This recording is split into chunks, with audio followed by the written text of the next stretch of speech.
Welcome to episode 30 of the Training Partners Podcast. I want you to think about your biggest PR ever that you made. Who was around when you did it? Were you alone?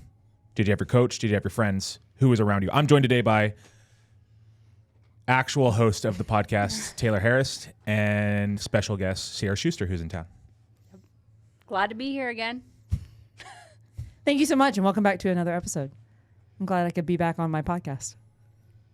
What's today's episode about? Training partners. What a thought. It's very unique. The Training Partners Podcast, which you were finally educating me on where that name came from. Thank you. Yeah.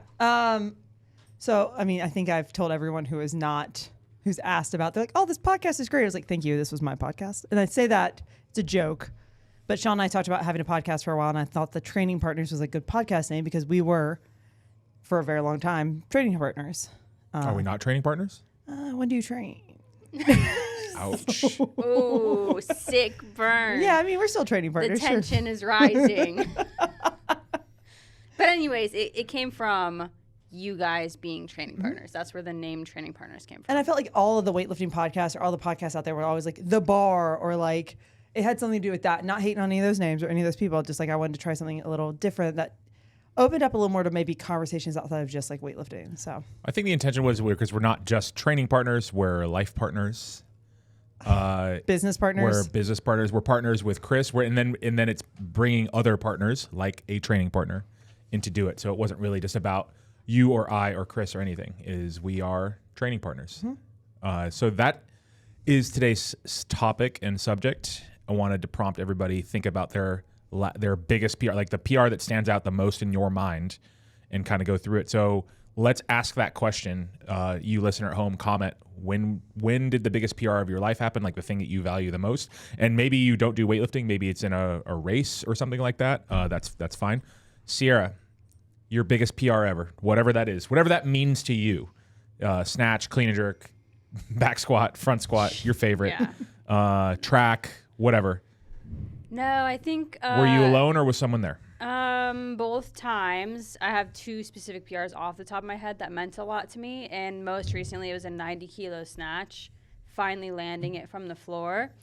And it wasn't a full room, but it was a room full of intentional training partners that I had they were locked in on me lifting, and they were cheering me on, and they were just as excited for me when I hit it as I was when I hit it. Okay. So between a 90-kilo snatch and then the first time block cleaning 115, that was also a huge PR for me. Tayler. It's hard. It's been a long time. It's hard to think about all the ones. It's hard. Like you've been there for all of them. Like I know, like we're just talking about training partners. Like you've been there for all of the big ones. Like 96-kilo snatch, 95 on the national platform, 119, 120, 122. Like all these things, right? Yep. Almost doing 97, but it fell off the bar because it was, anyway. Wasn't that like that was really. Like you had it, it was sliding and you didn't have clips on and it started sliding while you were recovering and blah, blah, blah. Yeah, exactly. So you remember that, and that was at MASH in that room. When I did my 120, we were at the shed, the heavy metal shed. December was there. Jordan Wigger was there. Like we were training it was our last heavy day for 4 nationals. That was a big deal. And then like the meets have gone well. Like it's been like Tuno was at the nationals in Memphis with us. And so like, yeah, I've had my training partners with me. And while we aren't sometimes all going for the same numbers or like we all have the same intention in that moment. So yeah. How about yours, Mr. Rigsby? When I was PRing, I would say a lot of them took place in competition. Mm-hmm. I was a competition PR lifter. That was my thing. But looking back, so like, of course, in competition, there are people around. So I guess it's a little bit cheating. But I did think about this, like my last, basically best meet ever. I was being like very supportive. Like Matt Bergeron was one of our teammates. He was like there helping me, like one of our training partners on our team, but he was like there helping me load, helping me like, I don't know, bring energy in that moment. And then also next to me is like now like my lifelong training partner, in addition to Tayler, like Kane, who was also competing. So like I was surrounded by my partners. That was also the day me and Kane totaled our best totals ever. and we were training partners. Like that, we've never totaled more than that day. Was that nationals? It was nationals, 2015 nationals. Okay. So when I was done lifting, as soon as I was done, because I don't know if you know this, Kane lifts more than me, but he went after. And so I was actually like, you can see in video, like I'm in the back with like him and his dad and his brother, like doing the same thing, like giving him the energy, you know, sort of thing. So yeah, not alone. I mean, my biggest snatch PR ever, I was surrounded by like 15 psychopaths who all are as intentional and as like focused and as supportive.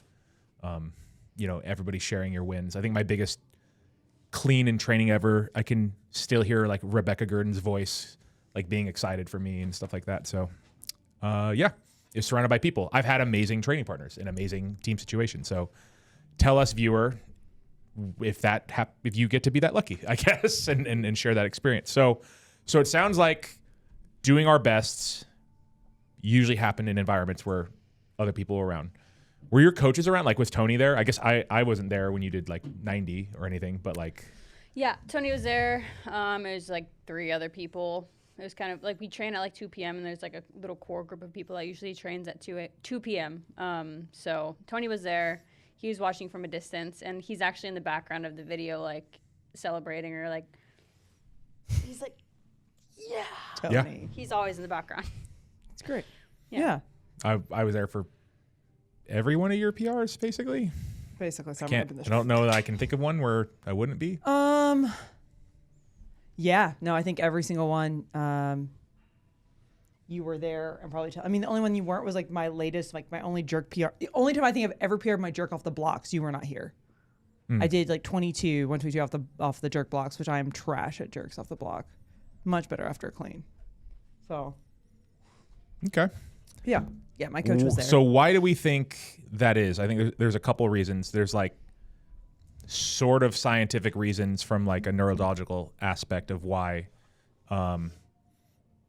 arousal will get that high.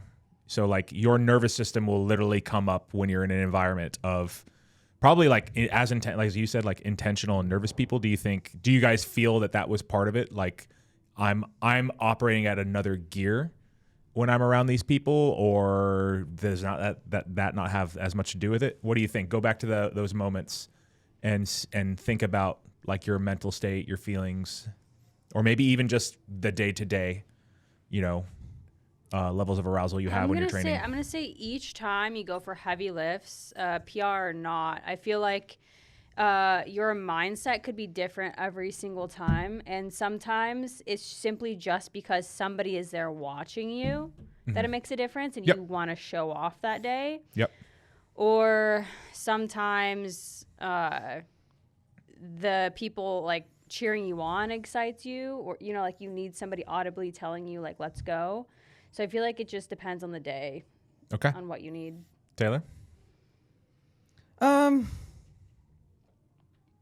I mean, I think it does. Like, I think you do it because of, not just because of what they're saying, but like to your point, like you are maybe wanting to show off, or like someone else just PR'd and you want to ride that wave with them, because that's a really fun thing to do. It's not even maybe PR, but like lifting a heavy, like doing a perfect snatch, like a heavy perfect snatch is a weird high. And you do it and you're like, oh, fuck, that was really good. And like, it's like a weird feeling and you want to keep riding that wave with somebody, even if maybe like, if you hit 90, and I'm only hitting 90, 90 is not my PR, but like, it's good to feel that I'm there with you and we're doing this thing. Or like, in a local comp where you're going, like having fun with your friends, maybe not nationals, because nationals, you're trying to kill everybody, right? Like not literally, obviously, but like you want to win. Yeah. But I don't know. I think I think it's also like, it's the energy that is in the room. Like, I used to train alone in a CrossFit gym by myself in a corner, and I was the only energy it brought my own energy to training. And that's really hard. Because if you have a hard day at work, or like it's freezing cold, or you're alone, it's hard to find that. Yeah, it's a big difference. Did you guys have a period of time during COVID where you guys had to train alone or no? So during COVID, here's a mystery. We were living in front of our gym. So the shed was behind the house. We doled out equipment to all of our members. Sean kept training weightlifting. I took a break. I was doing NorCal, NC Fit. NC Fit. Yeah. I did NC Fit's program because I was pretty burnt out with weightlifting. So. But you were weightlifting? Yeah, I was trying. This is actually, I was talking to you about this yesterday. This was like the decline of my overall health and fitness. Like I was trying to train weightlifting, but like for whatever reason during that period, my shoulder was being more painful than it had been in the couple years before, where it had already been injured, and it was really painful. So I wonder if that's actually a topic I have here. Things like pain tolerance, your sensitivity to pain seems to go up for the most part when you're alone and by yourself, because that you're there. It's just you. No one's there to help you or support you, and you're probably more introspective and maybe, I don't want to say distracted, but there's like not somebody else there that you can invest in or put into. So you're just going through it by yourself. So when you have pain, it's probably amplified more than it is. So I wonder if that's what was going on for me. Like honestly, it might have something to do with it. I don't know. That was so long ago. That is then when I started running and got in the worst shape of my life doing running. Yeah. COVID was so interesting because I was training with people in a Lifetime Fitness for weightlifting stuff. And then obviously we went on shutdown. So we made a garage gym and I trained by myself or with Tony. And I got so comfortable training by myself during that time that when I actually went back to the gym after like a year and a half, I hated lifting around people. And it took a while to get back to actually using the energy of the people around me. It's a different shift. Yeah, I can see that. Like we had, like if you want to talk about the pain topic, like when I was in peak back pain, like we talked about this a few podcasts ago. Like I made a running joke that I need to put an ad out in the paper or on Facebook to find a training partner, somebody to work out with. Like legitimately. You did? No, I wanted to because like I love like, there are still many members that were in the shed with us that are here today. And like, I love each one of them so much because they've gone through all kinds of stuff with us as a gym and as people. And it's really amazing. But like, none of them were trying to do the thing that I was doing. So it was really difficult. And that was when my back was so fucked. And like having to mentally walk out of my house and into the backyard and then into that gym. And like, all right, I have to turn this pain sensor off and be able to train essentially alone for the next 2 hours. It was very difficult. And like we did it. I did it a lot, but I had my best total over during that period. Yeah, you get trained and adept at it, and eventually you lose the ability to keep turning off that pain switch. We talk about like I've told people how like I went to my last international in Birmingham and I called Sean. Like we had a decent meet. Actually did okay for the amount of pain I was in. Called him from the bathroom, sobbing, and he thought I was in pain. I was like, I need a break. I can't. I literally couldn't turn it off anymore. So I was just like, we got to take a break, man. And so, it gets to a point. That's more like the injury side of like discomfort, so you probably shouldn't push all the time or whatever. But like I think we all have discomfort in training. Like it's not comfortable to train. It's not comfortable to do weightlifting. Sometimes like, especially in our master's chat, as you get older, things are harder and more difficult to recover from. And they were talking about creaky joints. I think a couple of them had to do basically all the training days straight, which is not how the program's designed or intended, to be done, but they just had to do it. And they were feeling a little more beat up. But I think the shared suffering, knowing that you're all going through it, like provides you some sort of peace or motivation. It's like, oh, okay, like we're in this together. Probably provides you some motivation, especially when you're on the same program, right? Mm-hmm. Like Siera, we've talked about the benefits of basically being on team track program versus like always individualized program. Like a lot of your guys' programs are very similar. Yeah. I mean, it's mostly because you guys have basically identical peaks, right? So like we're preparing throughout the year to be at our best at the same time. You'll get a little bit different stuff, but it definitely pays off to be able to feed off each other and have little mini competitions. The mini competitions. Yeah, and if you're perhaps later today. Yeah, if you're the only one like doing a max hang snatch and nobody else on your team or in your gym is doing a max hang snatch, it almost loses the fun. So there was actually a time, when I was transitioning teams and one of my old teammates, Lucy, we didn't have people that we were training with, so we started a shared album on our phones, and we would just drop our best lifts in to the shared album every day. Nice. And comment on them, so we had some kind of fun or something to encourage each other or pick on each other or be like, oh yeah, well I did this today, so Yeah, part of it's part of being training partners is like talking smack to each other. Like not in a aggressively or like demeaning way, but there is a point of like, you can do more than that, or what the hell was that, Siera? And you'd be like, I know, let me fix it. Yeah. Yeah. So that having that camaraderie is really important. It can get you through difficult times, and it sounds like push you to compete if you're a competitive person, to do better than you otherwise thought you would. Do you guys think, Kane talked about this on his, I definitely feel this way, and I think you both said it earlier, but Kane says he likes competing, and the reason he does so well is because he likes to show off a little bit. He said, I feel like a show pony. His wife calls him a show pony at that time. And I feel that too. Like, I think the reason Kane and I both have, like, all of our basically PRs, like our snatch and clean jerk PRs, are in competitions is because, like, okay, the bigger the stage, the more people, the more I, maybe not show off, but like sometimes how I feel it's, yes, show off, but I'm not going to fuck up in front of this many people. So which one are you? Are you the, more look what I can do person? Or are you the, there's so many people here and not that many people are going to see me fuck up? What do you guys think? I just think I'm going to figure it out at any cost, which also can be a detriment for me which means throwing technique out the window for a second, but make it at all costs is basically. Oh, let me show off. Let me show off.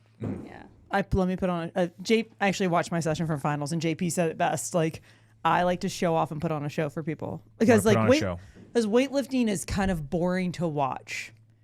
And if you can pick one person to have fun with, why not let it be me? So let's have a good time together. Yeah, I wish that was me. That's me in training. Yeah. And I need to adopt that in competition. It took me a long time to get there. Like, I used to not, like, when Sean first started coaching me, I would get on that platform and be scared shitless. I did not like being up there. I didn't enjoy it. I was on and off as quickly as possible. And then I had to realize, like, you only get so many competitions and you only get 6 times to go out there. And so, like, make the best of it. Yeah. So I try to have fun with it. Mm-hmm. You've seen. When did that change for you? It probably didn't change until 2019. So I was 8 years into my career. But, like, there was also a difference because when we were at Muscle Driver, so when I first started weightlifting, I don't think I knew any better. It was just like, you're so just like, oh my God, I just got to make these lifts because I don't know much. Then we got to Muscle Driver, and there was so much pressure, I think, put on us about winning team titles that was about getting the most points possible and the best placement possible. And so it was a lot of external pressure from the people who own the team to make us do better. And I think I let that get to me because I was like, I have to do better. I have to do better. And then I think when we went on our own, and it was just a lot of times it was just Sean and I going to meets, like, or Sean, me and one other person going to these competitions. And so it was like, well, it's just us and we've paid a lot of money to be here, so we better do it. I think probably Vegas was like the first time I maybe really embraced that. Not the Vegas Open, the Vegas AO3. Mm-hmm. Like take over the stage and put on a show, basically. Or maybe it was Arnold. It was the last time Don coached me. Don coached me at the Arnold in 2018 with Sean. And I think that was the first, like, I was very animated. So it took a while.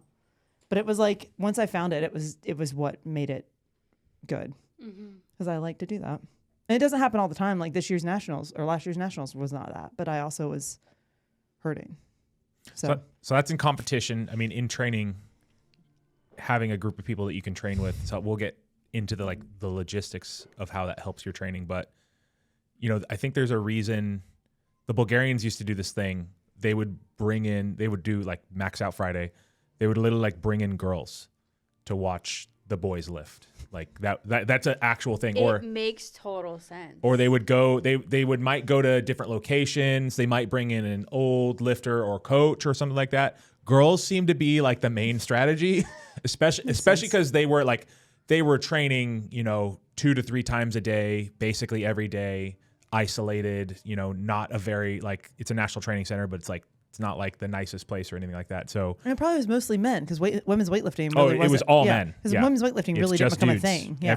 All day long, every single day. So that seemed to be a big motivator. They were a big believer in creating competition type stress. So like if it wasn't girls, even just bringing in people to come and watch, like put on simulated meets and mock competitions. And I think about like the camps we do now, it's not that like people never PR in their own training situation, but it does seem like every time we do a national team camp, there's an endless highlight reel of our best athletes doing PRs or doing huge lifts.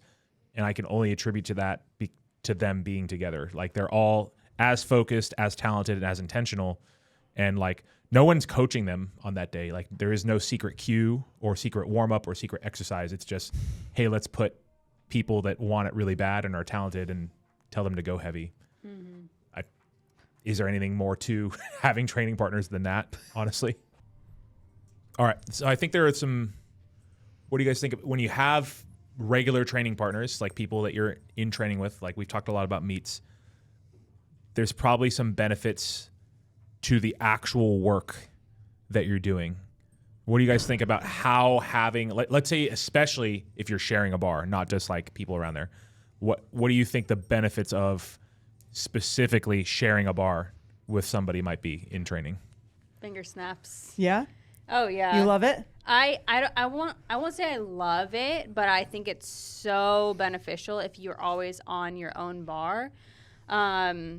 Like if you're sharing a bar with somebody, you really have to be paying attention. Mm-hmm. You have to be locked in on your own training, and also then considerate of them and what weight they need on the bar next, and making sure that you're not messing around on your phone or whatever, so that way you're not messing up their rest in between sets. And you have more responsibility to someone else instead of just your own. Yes. Yeah. Yeah. Like the first time you visited, you and I shared a bar that Friday. Yeah. I think we both did shit we hadn't touched in a long time or in a while. Yeah. Because of that.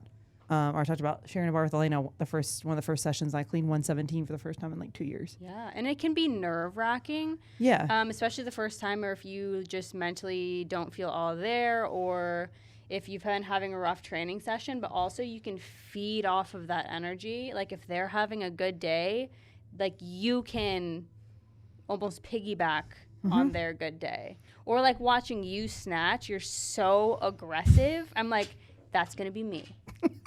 I'm going to turn over so hard. Just hard turnovers. But no, and you mentioned something I think is really, is that the other side of important for training partners? Sorry, we have a dog in here. Is that when you're not having a good day and like when you're training with people, you have a responsibility to the room and to the people you're training around to not bring that energy into the session or to control, not like you're allowed to have emotions, you're allowed to feel frustrated, but there's a point where like you start bleeding into other people's training, into their emotions and feelings and energy, and that ain't kosher. We don't do that. Like it's okay to get angry. Like I will be the first one, like if I'm messing up out here, I will literally come into this bathroom and just shut the door and like literally put my face under cold water because I'm like, all right, yep, stuff's not going well. We need to figure out a way to like back this up. Let's try again. Because like, I mean, you and I talked about this the other day, like throwing a belt or throwing straps, especially when you've got like 7 people you're training with, like it can kill a room in a heartbeat. Yeah, there's a way to have a bad training session. And like hypothetically speaking, if you're sharing a bar with somebody and you're having a shit day and they're having a good day, you missing isn't necessarily the bad juju for them. And you're like, oh, I'm missing, I'm out, I need to get my own bar. Like, yeah, that missing isn't giving them bad juju. It's just how you react or you respond after that. Like, just because you're missing, you're internally frustrated, keep that in. You can still cheer for them in between sets, and you can still keep trying or say, I need to go down or whatever. Yeah, like a miss is isn't indicative of a bad training session. Yeah. It's the energy that comes with a miss. And I think that's the right way to think about it. Yeah. Yeah, you don't really have control over the outcome. Like you have limited control, like your ability to move your body, your training, your technique, how just strong you are that day. Like, okay, all right, those are some things you play a role in, but like now that's in the past, make or miss, that is what you have no control to do anything about that outcome. You only have the control to the control over your response to how you're going forward, like you guys are saying. So if you start being really, really negative, well, that seeps in the room. Misses don't seep into the room. Negativity does. And like it kind of becomes, it's a good, we're talking about in the context of not affecting others and making sure you like acknowledging you have a responsibility to not be the piece of shit in the room that's bringing everybody down. But also, if you just want to be from a selfish point of view, your negativity assures future failure because you're having this huge emotional response and you call yourself a piece of shit and you're like, well, if you call yourself a piece of shit, guess what? You are. Mm-hmm. So it's not just for others, who are in the room with you, but making sure that so you're not the problem, but also just for yourself. Mm-hmm. If you want to be a good teammate, contribute. You should really only add to the energy, right? Not detract from it. And if you're having a bad day and you can't really add, well, don't detract. Don't pull away from everybody else. Right. And I think there's something too, like you might not consider, like I think about this with like, we have a mixed bag of lifters that lift like here at Heavy Metal, right? You have people that have gone to nationals all the way down to people who've only ever like competed at like states or local level, or even maybe not competed at all yet. If you're all training in the same session, like if you're all in here at 5:30 on a Monday night, those are your training partners. You might not think of them that way because you're like, oh, well, like they're doing the master's program or they're doing bridge or I'm peaking for the Arnold. But those people are around you and they are giving you energy and you're giving energy to that situation. So yeah, like to Sean, to your point, like if you're missing or you're having a bad day and like you lose your shit, like somebody, Sally Joe over here who's just having fun is suddenly going to feel like, oh no, what have I, Yeah. And suddenly her session's been impacted because you've decided to be that way. So like training partners aren't necessarily like, I can't be like, Siera is my training partner. We know this, but like, it's also like, if Lisa's here, she's also my training partner because she's on the floor with me. Yeah, she and I might be totally different places in our careers and totally different time periods, but like, she's still my training partner. Yep. Or like Will Robbins, he is my training partner, right? Like it's all that. So I think that's something else to consider. It's not just, oh, well, we're the 7 people who train together every day at 4:30. Like it's not just that. Or just people that are hitting competitive numbers or going to the same competition as you. Whoever is in the room with you actively lifting or not lifting, just in the room near you is your training partner. Yeah, because watching somebody who hits 45 kilo snatch for the first time and the jubilation that they feel is really cool to watch. Because you're like, I haven't hit a snatch PR in forever, but watching someone snatch a PR, you're like, that's so beautiful and that's great, and like you want to cheer for them on that. So, yeah. Sorry, that do you guys think there's something to like so everybody in the room when you're training is your training partner, and you have a responsibility to pour into them and them into you? Do you think because as you have higher level goals like you guys do, like you'll have tighter bonds and relationships with people doing the same thing. Mm-hmm. Do you think there's anything to maybe identifying what kind of reactor you are or what kind of responder you are to your training? And what I mean by that is like, are you a robot? Are you a big meathead? Are you Mr. Negative or whatever? And finding somebody who can regulate you a little bit. Like if you're a robot, you probably need to be pushed a little bit, right? So you probably, if you're just kind of flat, maybe you need a Tayler who's like getting fired up or something like that. And maybe Taylor's swinging too far and needs somebody who's like, hey, like keep cool, stay the course. What do you guys think about that? I think I don't know if you consciously do that.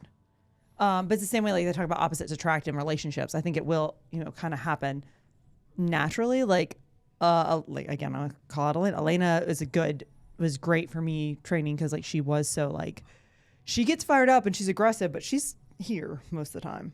And she was great.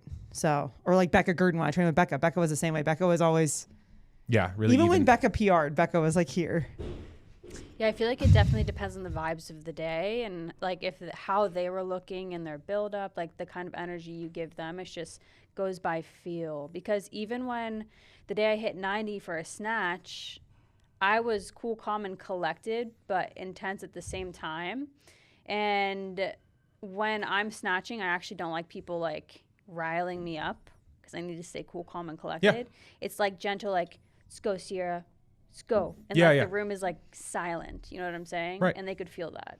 That's fine. Yeah, we should adapt to like what people need a little bit. But I want to see if you think that, maybe the opposites attract.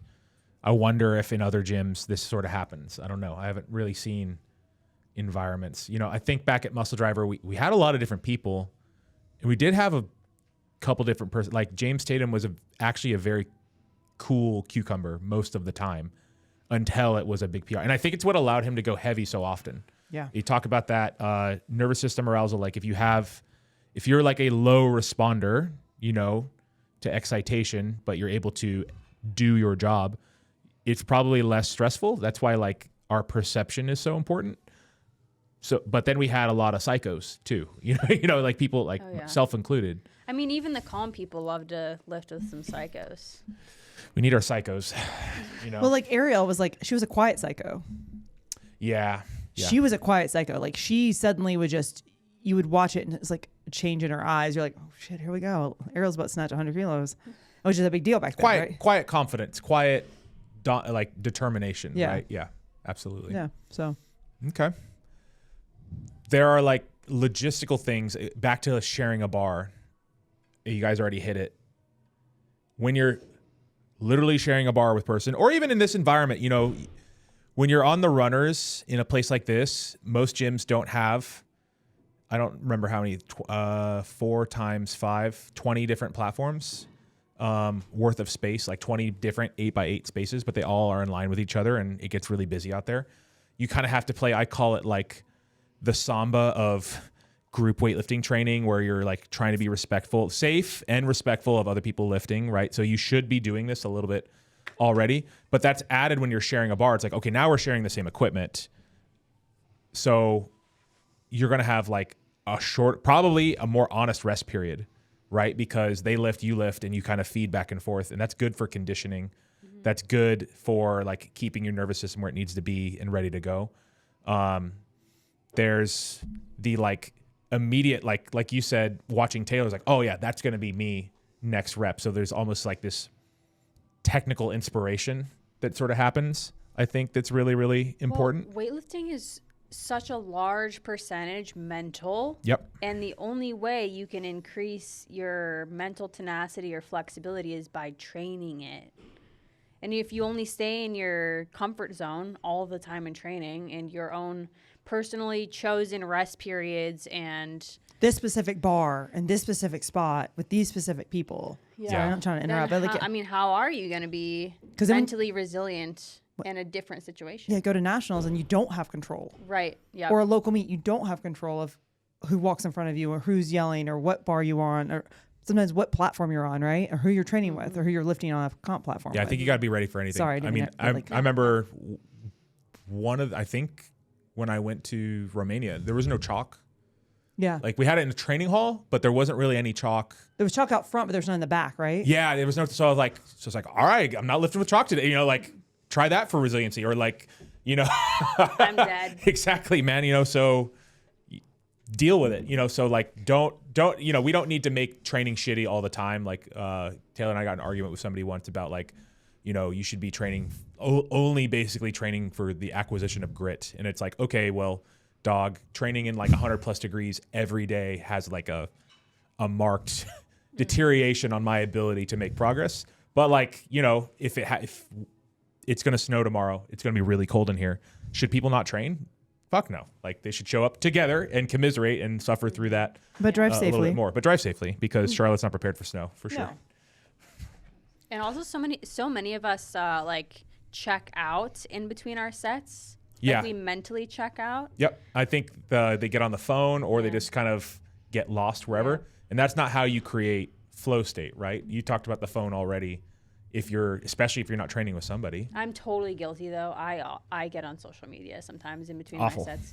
Awful. I know. Documented scientific evidence of decrease in physical abilities when you go and you get distracted on your phone. Which is why we got the brick. You got the brick? We did get the brick. Not I've only used the brick twice. Not sponsored. Could be. But no. I'm gonna go on a mission to try to convince every single lifter that comes into our gym to brick their phone during training at least one time a week. Now I do have a question. If say we had a brick on the front desk, could we all use the brick or is it only you? You just need the block. Yeah. So if we if we almost put it on the front desk and encourage folks to brick their phone. Yep. The downside is that we deliver programming on the app, of course. Yeah, but you can say which apps you want. So like I have a fitness. Oh, there we go. I have like a fitness setting for the brick. So I tap the brick and it's Spotify, camera, Train Heroic, WhatsApp only because I have to text. That is what we should do. Yeah. We should offer that. Yeah.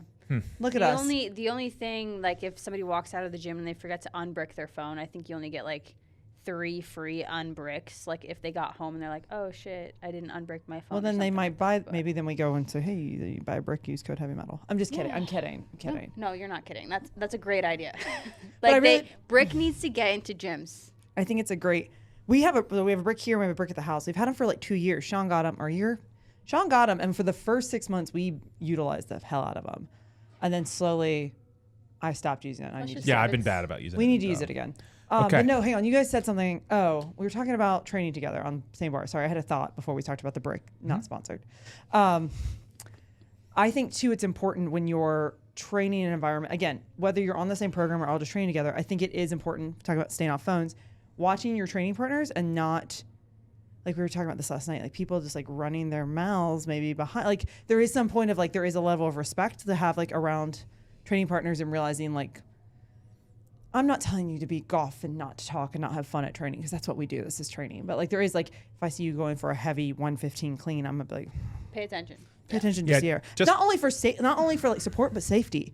What happens if like you go to snatch a PR and I'm sitting behind you? Well, pay attention and don't just come over and talk like next to their platform. Yeah, for sure. Like that happens all the time. You know. Yeah. Or like yell across the gym at somebody because like you're not paying attention. Like and like I know we should be resilient and we shouldn't be so picky, but there is a point of respect of somebody's heavy lift. Yeah, it's more being a good teammate. It's like acknowledging, hey, they're trying hard. I'm going to wait this moment, give them the support and the energy. Could they be resilient? Like if somebody accidentally walks in front of them or whatever because they're just traversing the gym because they must, they should fucking deal with it. But you know, I'm here and I can have control over my actions and be aware. You know, I was asking another coach this one time, and you guys are coaches, so maybe you are different. But like, you're less present as a coach in the gym. You're more an athlete. If you looked around a full room of platforms, could you guess within about 5 kilos or not what everybody's best snatch and clean and jerk is? Okay, any given moment? Yeah. With our current membership? Yes. Just curious. Probably not. Okay, I was just curious. I'm like, I could tell you now, that being said, like the people we train with every day, I could tell you all of their approximate PRs or where we're headed. Like I can say yours, I can say Harley's, Elena's. But I couldn't look at like, again, like Will, I know because I've coached Will, but I couldn't look at Drea, for instance. I don't know Drea's actual. But I think what she's getting at is like you could probably quickly glance at the color of the plates on the bar and have a good idea what that means for that person.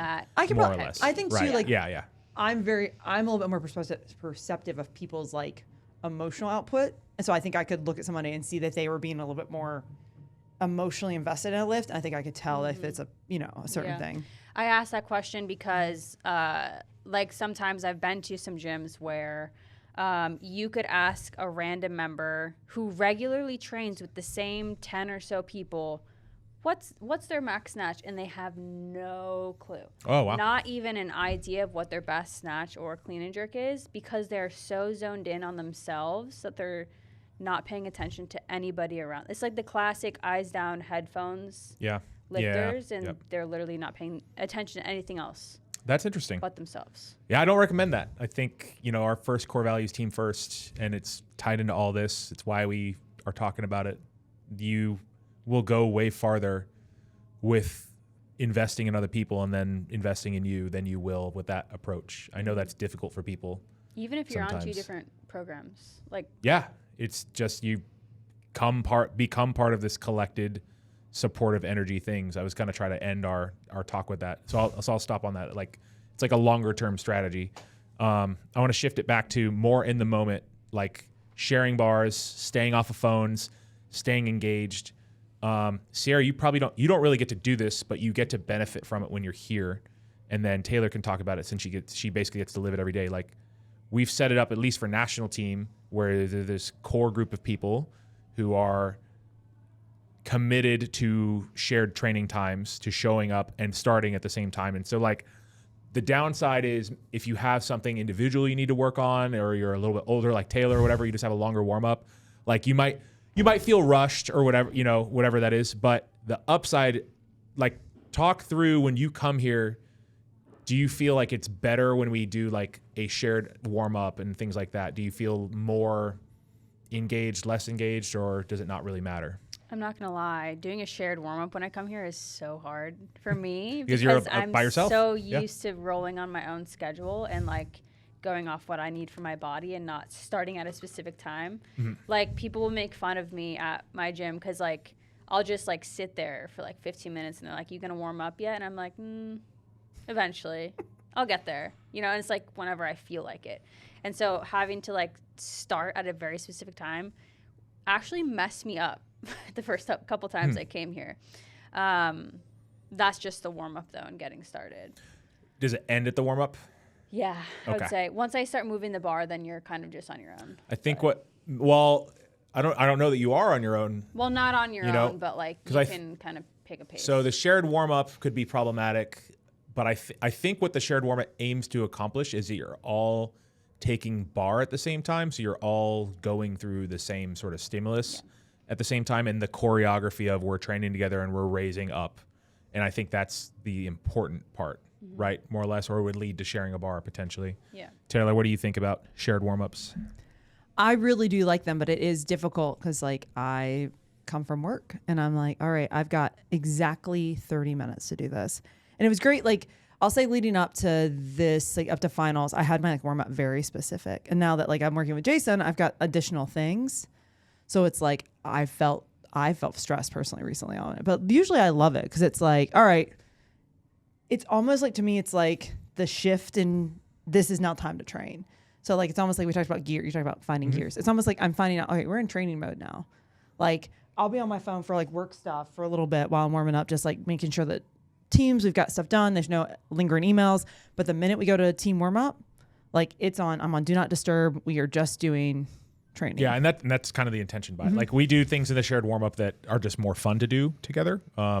It's not very fun if you were just doing agility ladder by yourself or plyometrics by yourself. It's a lot more fun when you're doing it with other people. You kind of have cooked in rest periods. You get to watch other people move, try to model if they're a good mover and do it yourself. Or you can all gripe together about how all of your knees hurt today because it's cold and we're all like, oh. Yeah. Yeah. But yeah, I like the, hey, it's time sort of transition. Yeah. And like, so on Saturdays at our gym, we almost have like two waves of lifters. We have a morning wave and then we have the late morning or early afternoon wave, which is usually when I train. And it's like a silent agreement that we're all starting around noon. And so like if one of us is being slow with our warm-ups, but we also have to go heavy today and they're going heavy today, then you better hustle it up. Like because you want to get in there and make sure you guys are going heavy at the same time. Yeah. You know, so you just kind of like adjust. Yeah. And like when I was an athlete and really managing my shoulder issue, like I was basically self-managing my shoulder, even though the labrum was torn for like almost a year. And we trained 9 times a week. And I was definitely not capable of just training the same way as everybody else. I had really unique needs. So what ended up happening is in the morning session, which like would be a variety of things. Sometimes it was strength work only. Sometimes it was technique work only. That just became, I'm going to do everything I need to do to get my shoulder prepared to train today. Then I would usually do technique. For me, that was more productive than strength because I was like over strong for what I was lifting. But then it meant in the afternoon, there was no long warm up. Like I was like, whenever everybody else was ready for bar, I was ready for bar. Like immediately it was done. So, you know, that sucks. It's easier when your life was training, if you're coming from a job or you're limited on time. But if you don't have a lot else going on, like just do that, I guess. I don't know. It was nice when you had me doing like front squats in the morning leading up to one of our meets, one of the nationals. I was coming in the morning just doing front squats and leaving. But when I was doing that, I was able to warm up so much quicker in the afternoon. Yeah. Even though I was only in here a max of 90 minutes at like 7 a.m. or whatever it was. I then, when I got in here at 4 o'clock after work, I could literally just like warm up my knees, my hips, and my shoulders, and I was good to go. And it wasn't like this like, oh crap, like it's going to take a while. It's a good argument for like bite-sized, what do they call them now? Exercise snacks. That they're trying to, I think that's what they're calling it. Because they're trying to get people just fucking not die and be more active. Yeah. So they're like, hey, take a 10-minute exercise snack, I think. But it's really like get up and walk and do some air squats. And so like, I don't think there's a bad argument for that, for health and longevity, but also for, hey, if you're going to come to train and you don't have a lot of time to warm up, maybe do a couple down dogs and and or if like you had a pigeon bike, poses and then walk a little bit. If we had a bike at the house, I'd do that between like my meetings. Yeah. I would sit on the bike because I think that would help. So that's like the warm up and the cohesive like team unit thing. The main reason that we started doing that, I think, though, is during periods of time where I'm not here or even any coach is not here, every weightlifter must become like a master of their craft. They must understand how weightlifting works. Maybe you're not going to be the best coach ever. Maybe you're not going to count ever, but you understand the movement and you can watch other people do it so that you guys are all together watching other people move yourselves. Like, Siera, when you're at home, do you have like a main person that you feel like can give you feedback or something like that? It's like, hey, you're doing this today, or maybe someone who moves really well, like so you have like a Tayler situation. Because I know here they probably don't do it as much as they should, but they can see each other make this error because they see each other lift all of the time and they have good recognition of what's good and bad. Do you do that at all, or? Sometimes it depends on the season and who's actually at the gym during that time. Unfortunately, I know you coach Tayler, your wife, but Tony and I have not found that super successful always. I've not made it easy on him just because I'm pretty critical of myself. And so I know exactly what I did wrong. And so, but sometimes I want to shut that off. And then I just want to look at Tony and just have him tell me. But because I don't always do that, then he is usually like, it's all you. It's just a bit of a challenge sometimes, I would say. You don't say. Yeah, but like Bo Brown used to do that for me. Like, he's so quiet and subtle. He's like, those heels are popping up. And I'm like, that's all you needed to say. Thank you. Yeah. Elena does that. She'll look at me and be like, your right heel popped up again. I was like, damn it. Yes, ma'am. Yeah. With Tayler, it's actually most difficult for me now because it's like I've been saying the same things for a decade and they're still happening. So I guess that's on me because they're not addressed. But some day, a lot of the days I'll say I don't have, like Tayler will look at me, he's like, well, you got anything? And it's like, no, because like exactly the issue isn't that you did something wrong. The issue is that your body is not cooperating today. And I can't cue you through this. Yeah. I cannot cue you through your ankle coming up every single time for the last decade. Like that's not a thing that's cueable, so can't fix it today. So or that's what sucks. High block snatches where suddenly like you have no idea where the bar is between block and overhead, Tayler. And it's like, yep, I don't. So, but that was also like, there's an example of me throwing straps on Monday and then going around and apologizing to everyone. But the hope would be, of having a training partner who's educated enough, is serious enough, and like that you trust and have a good relationship with enough that they can do that. Yeah. And be able to give you that. So I think that's one of the good benefits of it. In addition to just watching it, like I went to Cal Strength when I was learning how to do this to see weightlifting done at speed. It was probably one of the few places where there was a team training. There was people, they went to practice times. They were all going at the same time, right? And you just sat and you watched and like you almost got better at weightlifting by osmosis. Yes. Right? Okay. So actually, like when I was first starting weightlifting, like post CrossFit, I had a training partner. Her name's Casey. We were on the same team at the time. We were both remote athletes, but she was a couple years ahead of me in weightlifting. So she just had a way of moving that was so much more clean than mine. And I was just a CrossFit lifter at the time, kind of. So I was just less consistent. Maybe I didn't have the same approach to the bar. But simply by watching her move during the whole training session made me the weightlifter that I am today, because I realized that being consistent with every approach, where you put your feet, whatever little pump you do before you actually lift the bar, like the consistency, even how to drop the bar. Yeah. And look athletic. You know what I'm saying? So I just learned so much about being a weightlifter by watching her. And then she was always like 6 to 10 kilos ahead of me on most things. And so that was also super exciting for me because I just wanted to be where she was at the moment. So I pushed. And you try to beat that person, become that person, whatever. Yeah, it's great. Tayler, any other? I think we've covered that one pretty well. Okay. I think. The last thing I'll say that's like functional in the moment, I think this especially if your coach isn't there, but I think of, Harley will know what I'm talking about. I think of Travis Mash on this next thing, and you guys do a pretty good job. I don't always do this. I think I just make the call a lot of times, like, no, you're going down or you're going up. But sometimes somebody will ask, like, hey, should I go up or what should I do or whatever? And because Travis could never be trusted with that, I think the vote was in the room. Like the room had to vote if you could do a third attempt after 2 misses, right? And I think that's actually a really good rule. If like the room decides, yeah, you had 2 misses, but damn, it was really close and technical.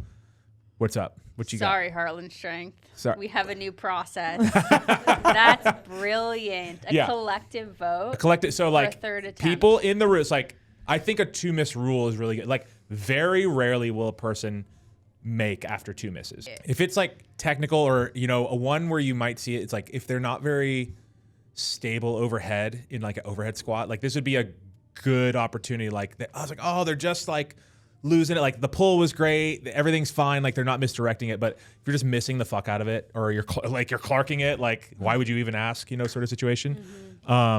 But your training partners can become the objective, the judges, the referees in the room. It's like, hey, you should go down. You should try again. Like it's okay in that moment if you don't have a coach around, or maybe it's not good. Maybe you value their opinion more. I don't know than your coaches. Yeah. Well, That's like a good one. Yeah, and two, like I don't know. Sometimes it's good to talk it. Like there are so many people in this room sometimes that I don't expect you. Like on a Monday, you don't see every single one of our lifts. Nope. So you might miss something, and like I look at Siera and she's like, "Yeah, that was good. We should go up. You should do this." Or no, dude, And go it down helps or stay. because not everybody's going to have a decade plus of experience. Thank you. How many years are you in now, Siera? Like, doing competitions. I'm at almost 8. so that's a lot of time going through the process. Like that's a lot of experience. Even if you guys like never played a coaching role, I think like with younger lifters in the room, you automatically are a mentor and a role model, whether you like to be or not, because you're experienced. So you can kind of keep them from doing dumb things. Like actually, I'll shout out, like Harley does this really well with a younger lifter. It's like, hey, like you shouldn't do that, you know, shouldn't, like nicely. It says it really, like, because yeah, we can like intervene and act and help them from maybe mistakes we made sometimes. Yeah. Oh, I mean, like I can say this with definite certainty that your programming and this training environment is so much more Polite, structured, and like meant for a longevity than like the way you and I were brought up in the sport. Oh, absolutely. You and I were like supposed to be flashes in the pan. Like look at all of our teammates. Travis Cooper's the only one still lifting besides me. Like I'm not trying to be like that's it. And Kane, but Kane was a late comer to the program. So like we are so much more gentle parenting, gentle coaching. And I don't mean that like negatively. I mean like we want people to weightlift their entire lives and do it through all the seasons of their lives and find the joy of the barbell in the sport and not feel burnout in 6 years, 5 years. Yeah, I mean it's a different. I mean our relationship with weightlifting was like to do it as hard as you possibly could. Right. I mean, there was no long-term athletic development part of it. That's one strategy. Yep. But not the preferred strategy for most. That's perfect because that's the next thing I want to talk about is how training partners can impact your longevity basically in sport. The immediate thing comes to mind. We've talked about it already several times, but do you think if you have partners, you're more likely to be consistent? Just day to day. Don't even talk about years. Like, how many training sessions are you missing if you have training partners? 0. Probably. Literally unless never. like running a that's fever. a foreign concept to you because you're like, I will do everything I can to train, whether you have partners or not. Like you're going to train, and I think actually basically everybody here. But for people who maybe don't have like insane goals or that sense of direction on it, they're probably not going to let their training partner call them a name, and like show up for training, or they don't want to let them down, right? Or they don't want to miss out on a session with them because it is a part of their like, it's their social environment, it's their release from their regular stress, it's all these things that like, this is their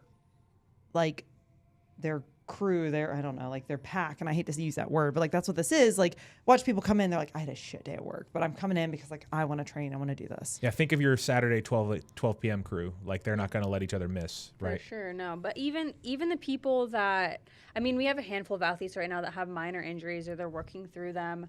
And even though they might not be doing the team Olympic weightlifting program, or they're doing like the boring physical therapy stuff, that they would not show up if there was not people there weightlifting every single day. Like they don't want to show up. Like they're there for the community.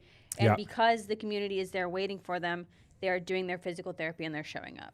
That's literally the next thing I've written down is I don't think people are doing sport or weightlifting, I guess in this case, because they're in love with the programming. Like you asked me this yesterday. I actually really did love training and I love the process of it, but I don't think most people do it because they love the process of training. I think they love being in their community and sharing their times with their people, right? Yeah. It's a shared purpose, and I would say most people that do Olympic weightlifting aren't motivated by aesthetics or whatever. I don't even know what people are motivated by if it's not a competition in front of them, if I'm being quite honest, but community and being better or stronger than they were before. Yeah, and I think with all this remote, I mean, like we work in a very like a tech town or I guess a banking town. You have a lot of people that do remote jobs, or a lot of people who like and they're now finally going back to the office, but like before that they weren't getting the community aspect. So the gym was where they were meeting their friends, their roommates, their spouses, like creating those connections, that human connection that like we need. So yeah, even again, like we actually have a couple members that have come in and they would rather talk than lift, and that's actually fine. If that's who their group, like their training partners are all about that, that's cool. I mean, I will add in there, there are times like even myself, there are times actually when I don't want to do weightlifting because I know, shocking, right? Gasp. Like, no, when you go through such a long period of time and you don't have an exciting PR or something, it's just like banging your head on a wall over time. And I ask myself the question, why am I doing this? I know why I'm doing this, and I'm going to continue doing this. Or I'll say, like, I hate weightlifting. I don't actually hate weightlifting. Yeah, right. I hate this moment in time that I feel like that I am a ship without a destination. Yeah. And I'm just like, I can't deal with this. But you still come in and you still do it. Yeah. And sometimes it's a month or two like that, and it's the people that are at the gym every single day, and your goals, though, that are pulling you back in. And so it's been a hard moment for me with my squats, but coming here and having people to train with is fun. And so that fun in the community is what reignites the flame to keep going. Okay. Yeah. So it keeps you consistent, like you're not going to miss workouts, but it then keeps you in the game over a long period of time. So yeah, having a good, so this is more than about individual training partners. It's your team, it's your community, it's your environment. And we'll finish with that. I want to like ask you, what do you think is actually most important in an athlete's environment for success? But first I want to hear what makes a good training partner. What comes to mind? I would say somebody that can control their emotions very well. And somebody that, maybe this doesn't even qualify, but for me, maybe. Somebody that is as driven and motivated to get better themselves. Doesn't matter if they are going to go to the Arnold, and that's their main goal. If they can control their emotions and they can put as much focus into their training day to day as I do, then that's a damn good training partner to me. Emotional regulation, intention, and I think what you were getting at is like that intrinsic need, which is like whatever every athlete needs. So they're not only motivated by, I'm going to go to the Arnold and I'm going to win a medal. Just a basic I'm going to be on the road stage. I just like doing it, right? Yeah.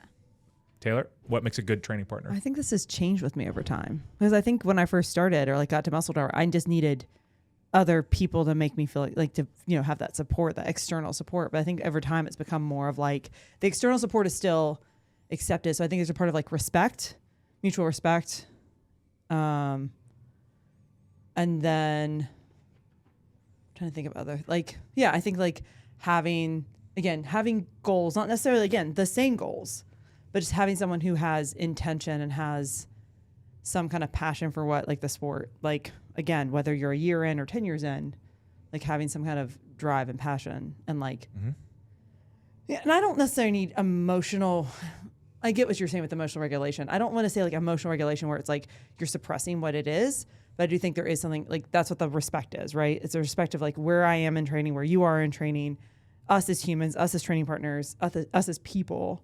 That's important to me. But I think that's a big part of, like the trust in the team building is that, is like being able, again, like, yeah, to trust somebody, to respect somebody. I think that's a big deal. Because like you're saying, if you don't have a coach here, can I trust somebody and can I know they have enough respect for me to be supportive and me to be supportive back? That kind of thing. I think that's important. Trust, respect. Yeah. It's kind of same thing. Yeah. And again, like rolling back again, talking about like, do I trust that they're going to tell me the right thing to do if I need a wake up call or if I'm asking for support? Why is that so big though? So, we have a nice batch of lifters at our gym that we love to max out. Wouldn't we all just love to go heavy all the time? And we all want to max out every day to kind of feed our egos, but also eventually go to nationals and lift more weight, which is really awesome. But to have the capability or the ability to know when to push and when not to push. And I mean, you had said that training partners can affect the longevity of you as an athlete. Yeah. And if your training partner's like, yeah, fuck it, go every single day. Every single day. Yeah. Bulgaria. So that is my next question. What makes a bad training partner? So is that a sign of a bad training partner? Like max out every day? I wouldn't say bad, but they're not necessarily helping you.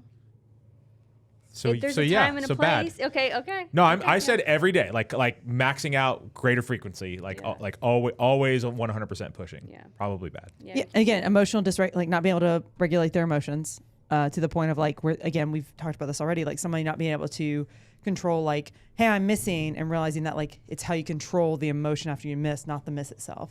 So realizing that like bad days are gonna happen and this sport is hard, but how do you respond so that you're not messing up someone else's session? That's a big thing. I think, I mean, I don't know. Assumptions, maybe? I don't know. Like assuming your training partners maybe goals, like not checking in with them, that's bad. Like we have a goals board, right? So I know what everybody's working on today. And that's really nice. And if you don't have, like not everybody has a board that writes, like I assume not everybody writes down their goals on a board. So like I wouldn't know. But so you didn't say, hey Siera, what you working on today? And I just was like, all right. I just sat down beside you and I didn't care about you or what you're doing. I don't know how to articulate that correctly, but that's what it is. It's like maybe it's a selfishness thing. Because there is a level of selfishness to this sport because it is an individual sport at the end of the day. Probably all athletes, in sport, right? You need to be a little selfish.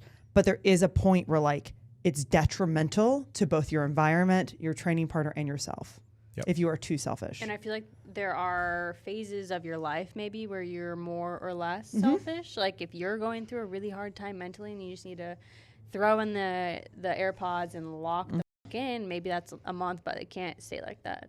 Yeah. Or there's times where like, yo, like I'm trying to make this team next month and like I gotta dial in and I'm sorry guys, I can't be here for you and I'm sorry, but I've got to focus on me. That's fine. But like you say, if that is your daily outlook on training, you're gonna get out what you put into it, and that's not gonna be very much because you're just too. Yes, it's individual, but this whole room it gives you something. Yeah. Why are you here? If you're gonna just basically lift alone. Nothing's honestly worse to me than audible negative self-talk. It's the worst.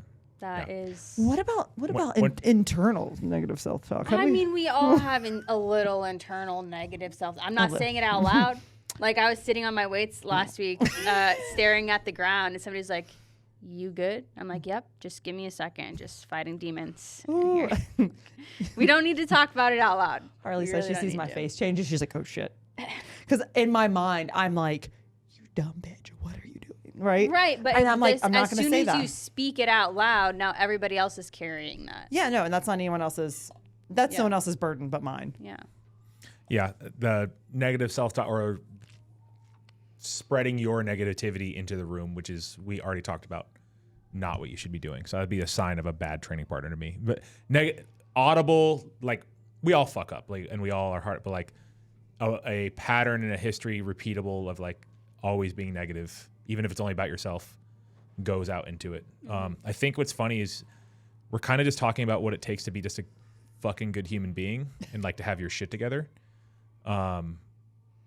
Not being emotionally chaotic. So we're talking about like regulation in a room, but honestly, not being, one of the core values is, one of the explanations of the core values is to not invite chaos into your life. Like, I think some people don't have their shit together, and so chaos just becomes their entire lifestyle. And so like, you need to push all of those things out so that those don't become excuses just for you and your success, let alone carry that in here.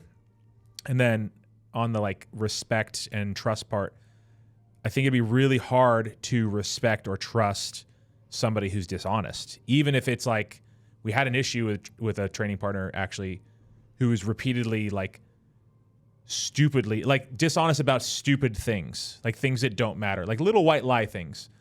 But it's like, if you're repeatedly being dishonest about things that don't matter, how do I know if you're being honest about things that do matter? Do you not respect me as your friend and supporter and training partner if you're like that all the time? And that's not really a weightlifting thing. That's a human being thing. Yeah.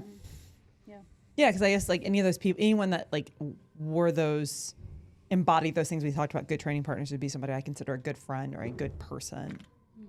So yeah. Okay. Want to wrap it up?